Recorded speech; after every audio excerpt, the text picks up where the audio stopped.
ওম নমঃ শিবায়, ওম নমঃ শিবায়, ওম নমঃ শিবায়। সনাতন ধর্মে মহাদেব হলেন দেবাদিদেব। তিনি অল্পেই সন্তুষ্ট, তাই তাকে বলা হয় আশুতোষ।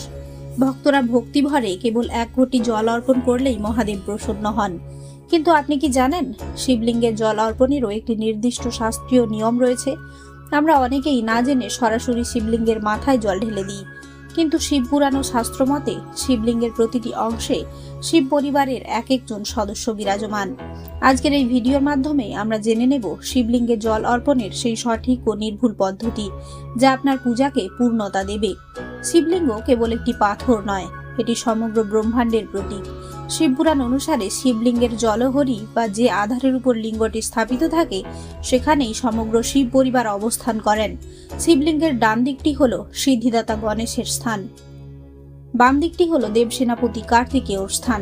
মাঝখানের যে মোটা রেখাটি দেখা যায় সেটি হলো মহাদেবের আদরের কন্যা অশোক সুন্দরীর স্থান, আর যে গোলাকার অংশে শিবলিঙ্গটি বসানো থাকে সেটি হলো মাতা পার্বতীর হস্তকমল বা শক্তির প্রতীক, এবং উপরের স্তম্ভ সদৃশ অংশটি স্বয়ং দেবাদিদেব মহাদেব।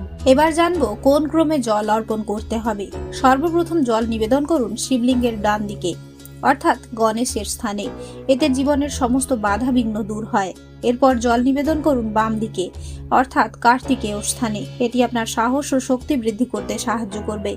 এরপর জল ঢালুন মাঝখানের অংশে, অর্থাৎ অশোক সুন্দরীর স্থানে। এটি পরিবারের শান্তি ও সৌন্দর্য বয়ে আনে। এরপর শিবলিঙ্গের চারপাশের গোলাকার অংশে, অর্থাৎ মাতা পার্বতীর স্থানে জল অর্পণ করুন। এটি হলো শক্তির আরাধনা।